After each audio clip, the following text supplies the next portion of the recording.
Hello, everybody. It's probably Red, and today we're going to be finishing off the Mystic faction. We did it in a little bit weird of an order, but this is how we're doing it. We're going to go ahead and do uncommons now. We already covered the commons. We already covered the rares and mythics. Let's go ahead and jump right in. So this is Diffin Slow Hand. This is a level 2 Mystic Fighter, and they have 3 health with a 2 attack cost and 4 attack. Now, this card is crazy.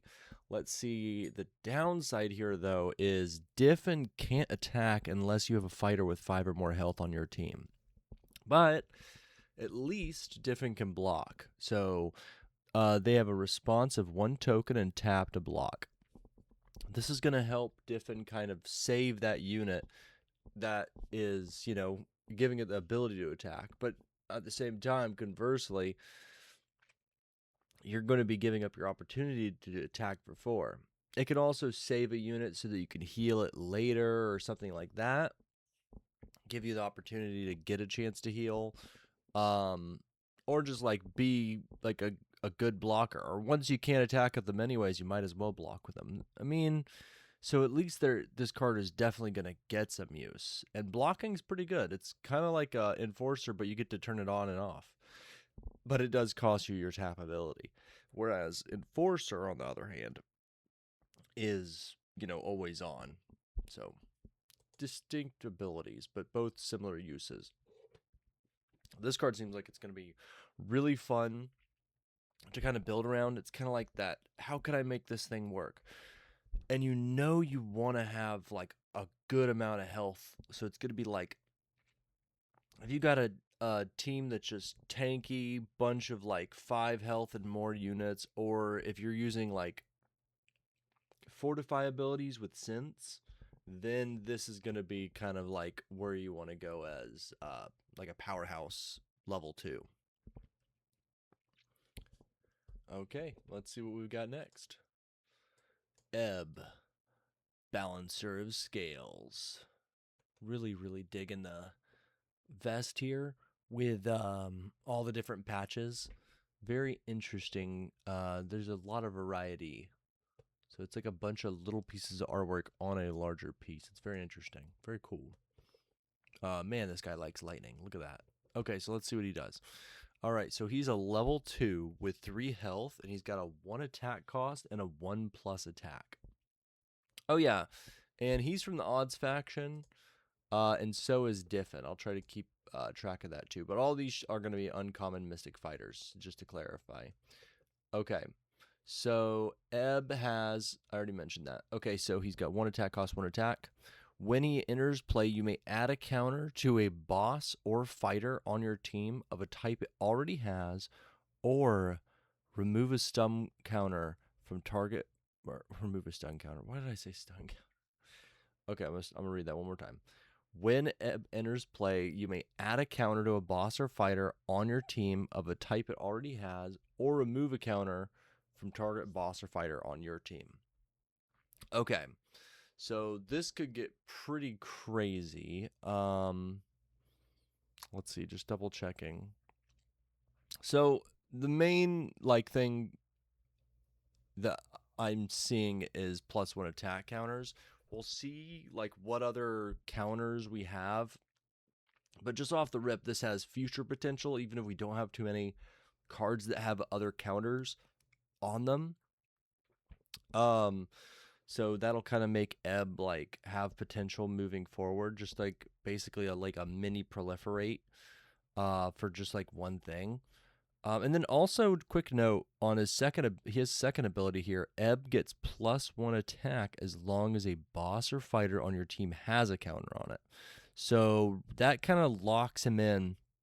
Similar to some of the cards, we saw some synergy with that throughout the Mystic faction. We really want the +1 attack counters. It was what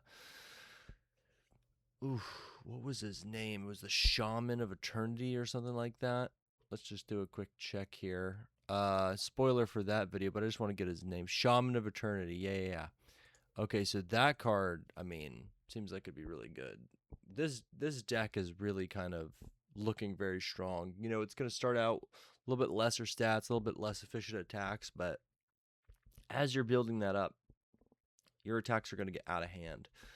So that kind of does have an interesting flavor feel, like where like you're kind of like you see these individuals, you know. I mean, this particular one is pretty muscly, but you know, you kind of see like these like spellcaster types, and then like you're running at them with your, you know, your spike bats and I don't know, crowbars or whatever you got. And then they like start like powering up, like lightning, thunder, all this kind of stuff, like magical incarnate energy, all that kind of stuff. Well, this is odds, but still very interesting. Okay. This card seems extremely interesting. And let's jump into it. So this is a level 2. This is Nap Forge Master, and they've got 2 health with a 1 attack cost and 1 attack, also from the odds faction. And he looks to be pulling out the sword from nowhere. From nowhere. He's kind of got like a cloak of holding kind of thing going on. Very interesting. Really digging this art. It's like kind of like, it's subtle, but with the blend of elements here, it's very cool. I do like the distinctness of like the gray of the coat, and yeah, very cool.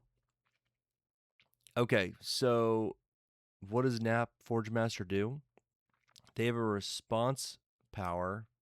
responsibility, 2 tokens, and tap unwield target weapon from a fighter.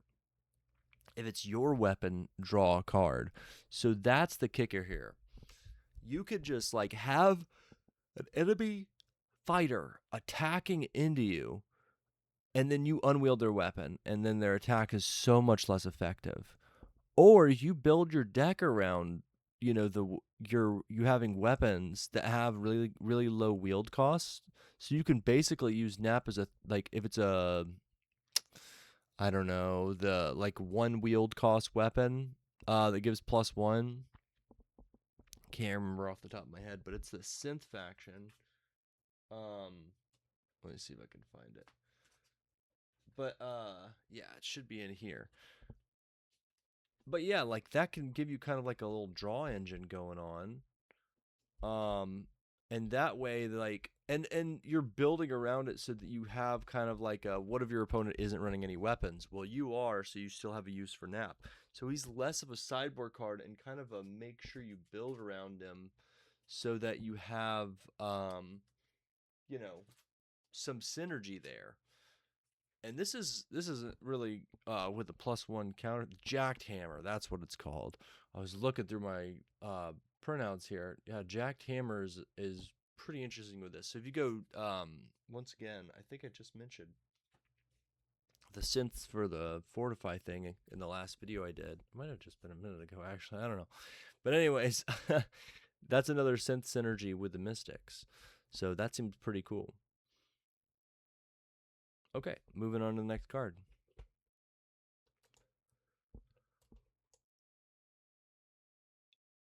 Okay, we got Flex Accelerator, and I love the background here and all the watches. Like, this is crazy.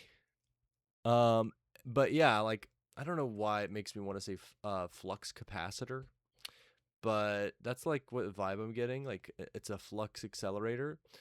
Anyways, so level 3, 3 health, 2 attack cost, and 2 attack. Another odds faction, or odds sub-faction. And when Flex enters play, the base attack cost of target fighter becomes 1 this level. Okay, that's very interesting. You know, the obvious use case is you have like a 3 attack fighter, and then you like basically save on 2 tokens just by playing Flex Accelerator.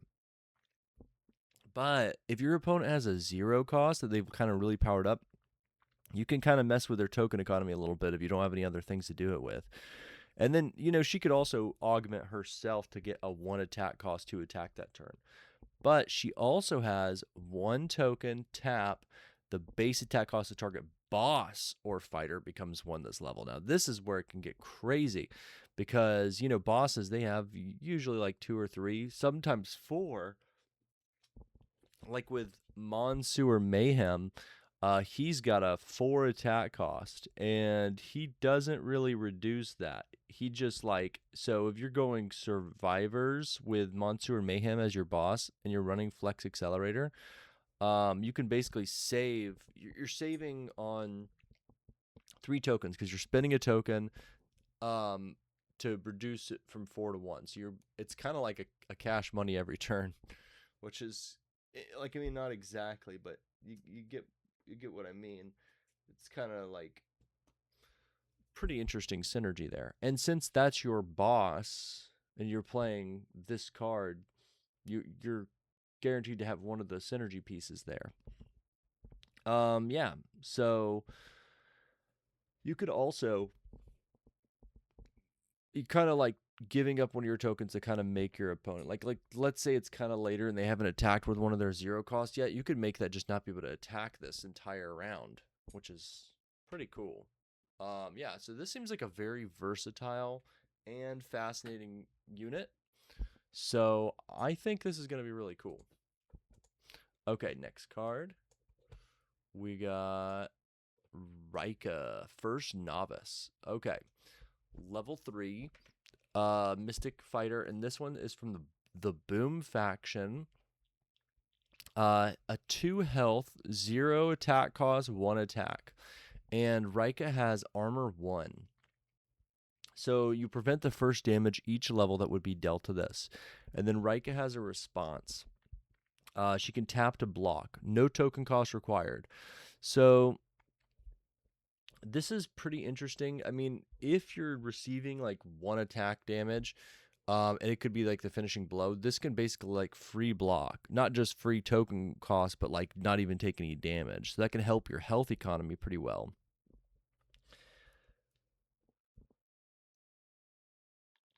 She's pretty interesting though, because your opponent's going to have to actually put in some resources to deal with her, and she can just keep attacking pretty much like unstoppably. And then when your opponent kind of goes for the like, where is it going with that? Yeah, like when your opponent wants to remove this so that you can't keep getting that 0 attack cost 1 damage in over and over again, she makes it a little bit harder to deal with. And she can block too if like you don't need the 1 damage. Very I know I say versatile a lot, but this is, I do like, it seems like there's the 2 ability thing on a lot of these units, and like this is pretty versatile too, even with 1 ability, because like, I mean, it's just like they've designed these units to be incredibly versatile, um, and this is another example of that. Very interesting design. Okay, we've got Tyro, Sensei's pet, and they've got level 3 with 3 health, 2 attack cost, and 2 attack. Okay. And then Tyro has determination. If they would die and they don't have a +1/+1 counter, what determination does is instead you set them to 1 health and they get a +1 attack counter. Okay. So Tyro also has a response. You could pay 2 tokens and tap. Another target boss or fighter heals 2. Okay, so kind of like a Darth Plagueis, you know, they can heal others, but not themselves kind of thing here. But yeah, I mean, with determination, he might not even need the healing. So this is going to be a really nice support unit. Just, I mean, the attack efficiency isn't great, but if you have other stuff that makes it the attack lower, like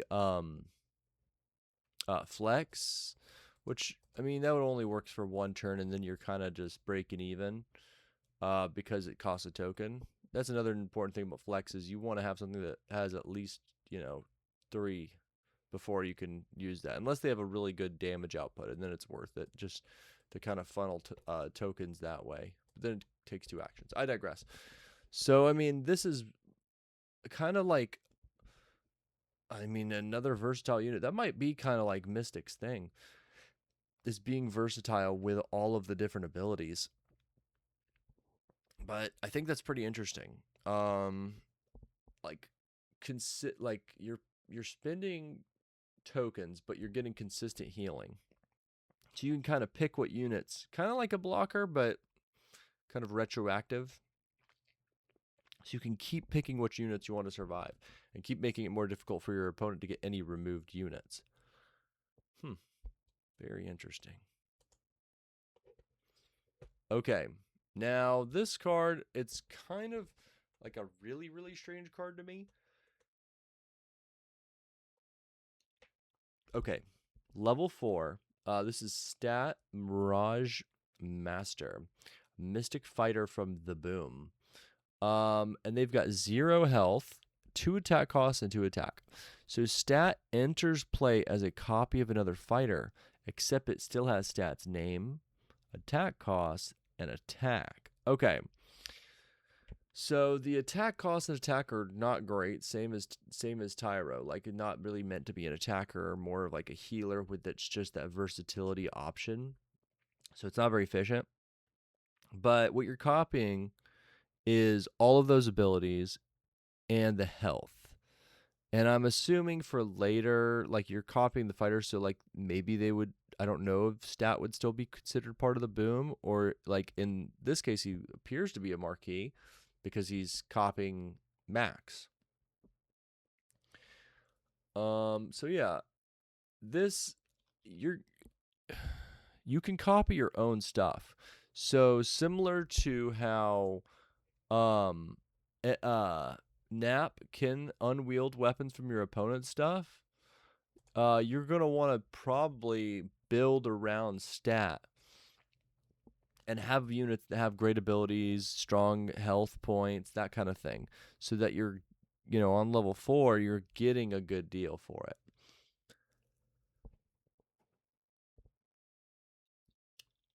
And if you get this later on, then you're going to,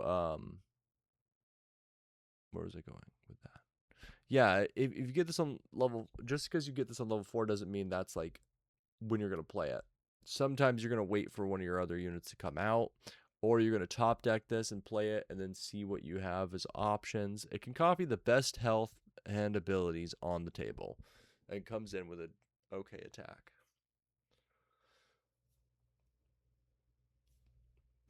I think I'd like to see how this plays because it's kind of like a clone effect, but it keeps its stats, which sometimes that can be kind of like the reason you use the clone effect. But definitely. I mean, so far, like the theme of the day is versatile uncommons. Okay, so this is another odds fighter for the Mystic faction, and Sage, fair fighter. Sage is a level 5 with 2 health, 1 attack cost, and 1+ attack. When Sage enters, destroy up to 1 target weapon. Sage gains health equal to the level of that weapon. Okay. And then let's just read her second ability. Well, let's talk about that real quick, and then we'll talk about her second ability. So, another kind of like Nap character where you can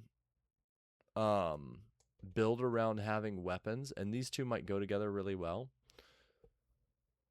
And you can have weapons, but you'd prefer with this ability more so, I feel like, than the unwield ability, to just be able to destroy a weapon and then give Sage the health. Having the weapons, unless you have stuff that wants to get destroyed, which I haven't seen any weapons off the top of my head, that can like give you a benefit for being destroyed. Unless you're just getting like recursion, that's easier than that, and you just need to have a high health unit. Or if what we're about to read, her second ability, is something you really want to invest into and you need her to stick around. So let's see what that does. When Sage attacks, roll a 6-sided die. If you roll 4 or higher, Sage gets +1 attack this level and roll again. So it's like kind of a coin flip essentially, but you're doing a dice roll. So this is kind of like, it reminds me of Misty from TCG Pocket, where you're flipping for water type energy.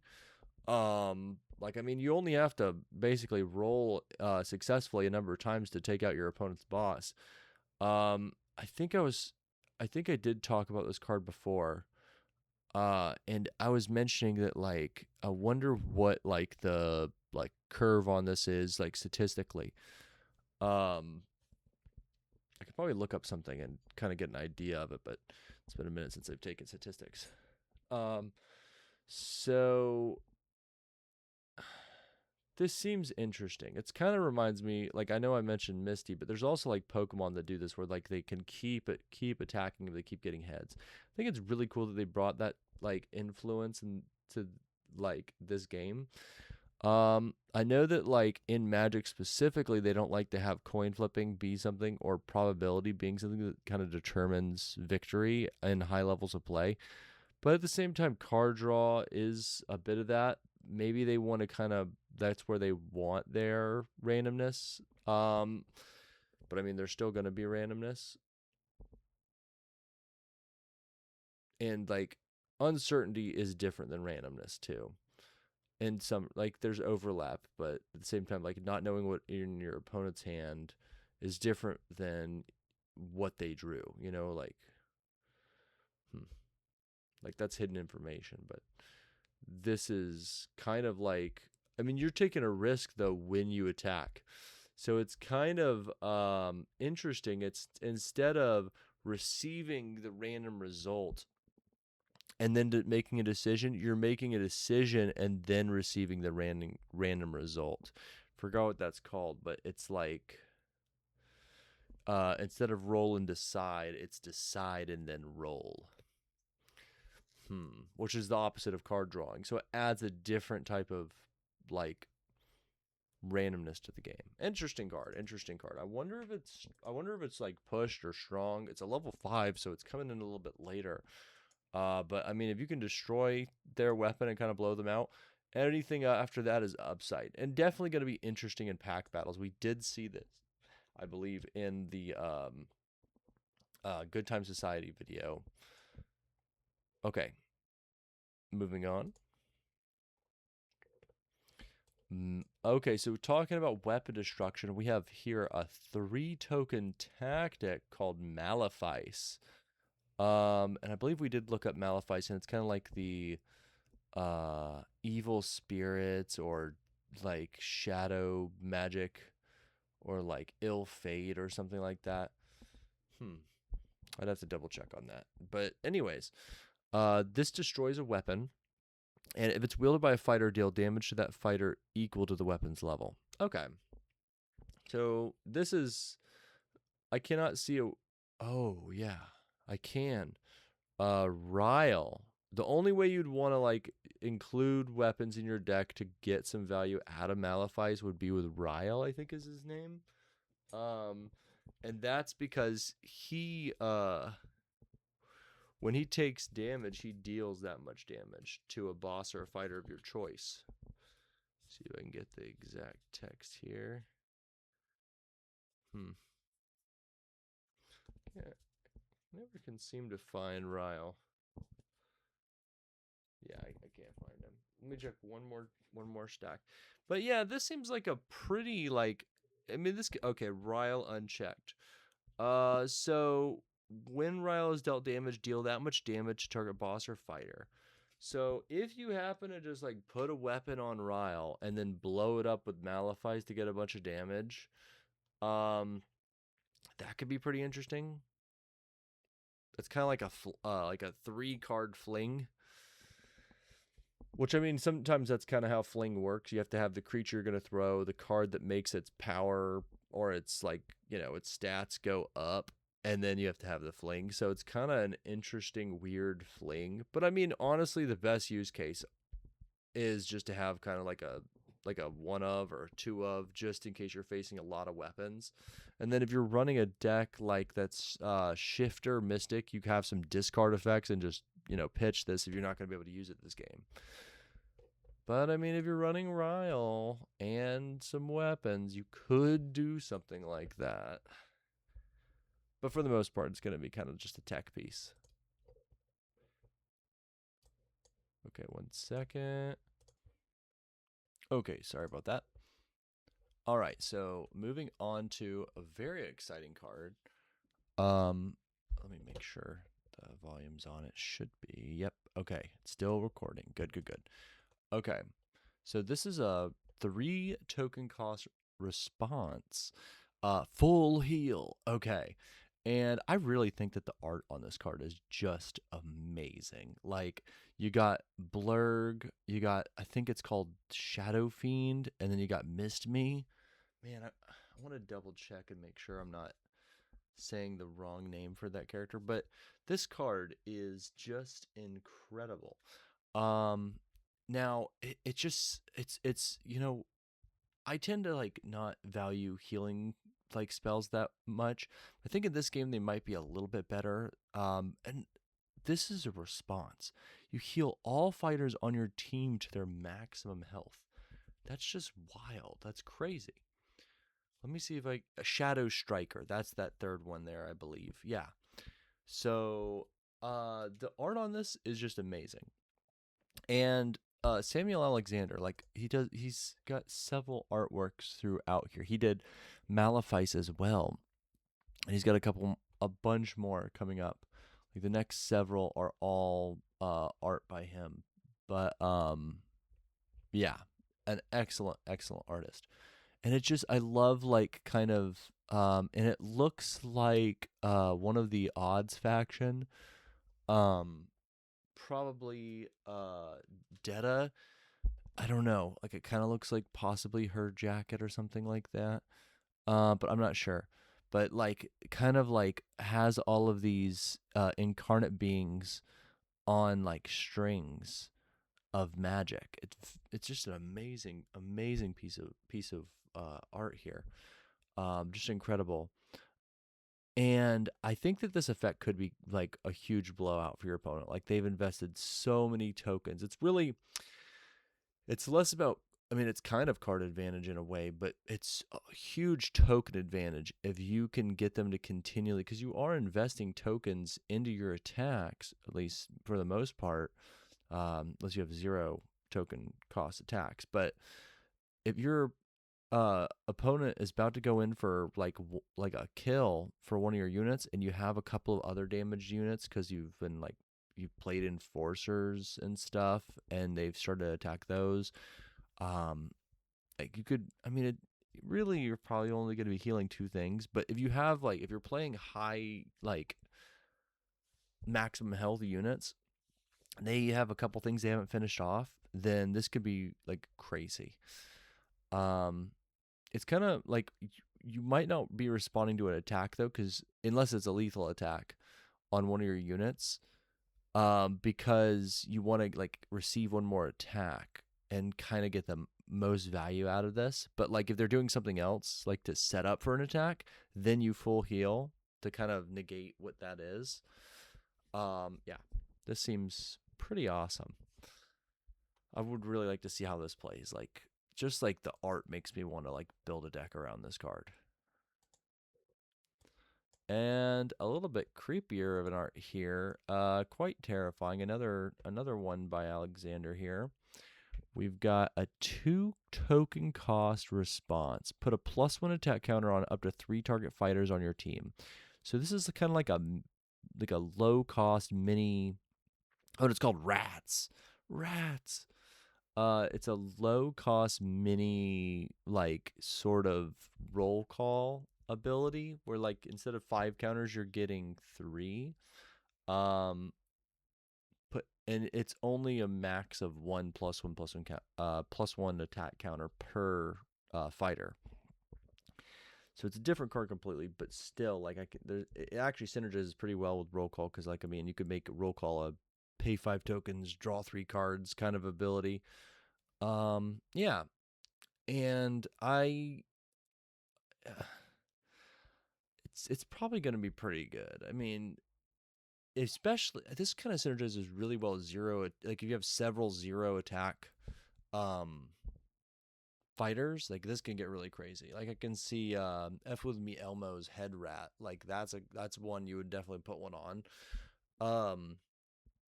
And then yeah, that seems like that could work out pretty well. I really love that one of the rats is holding brass knuckles in their teeth. Like they're gonna punch somebody with that. But I think what's actually happening is they are delivering these items to fighters and saying, "Here, take a razor blade, some barbed wire halo, and brass knuckles," and those are kind of representing the +1 attack counters, which is pretty cool. And the way that they're like climbing on this train rail, and it's like curving all over the place, that's really crazy. Really, really surreal art here. Okie dokie. And this is the dog-eared passage. It's a mystic weapon, level 4 with a 3-wheeled cost and +0 attack. So it enters wielded to a fighter because it's weapon. And when dog-eared passage becomes wielded, the wielder gains stealthy this level. So it's sort of like a protection weapon. And then whenever the wielder attacks, draw a card. So you're protecting it, and then you're gaining back your, like, with card advantage there. Seems very nice, especially on an agility unit. That would be incredible. And it lets you kind of set up with that, and then kind of save your agility unit from being attacked that round. You're drawing 2 cards. This thing seems like it can really go off. Really, really cool card. Forgotten and Abandoned, Secrets of the Unfinished Subways. That's what the tome says on the front here. It's got a little map. Huh. And our last uncommon, we've got Gauntlet of the Dead. Okay, so this is a level 4 weapon. 2 token wield cost. And it's another +0 attack. So enters wielded. When the wielder attacks, reveal the top card of your deck. You may play that card this level for its token cost, or if the level requirement is met. If you don't, put a +1 attack counter on the wielder, and you may put the revealed card in your discard pile. Okay, so this is kind of seeming sort of similar to Dog-Eared Passage, but you can opt to get +1 attack instead and get something in the yard. So the level requirement is, I mean, you're kind of getting a lot more advantage there because you're just getting to play it then. But I mean, if you have extra tokens and you don't need to attack anymore, this could be good in that way.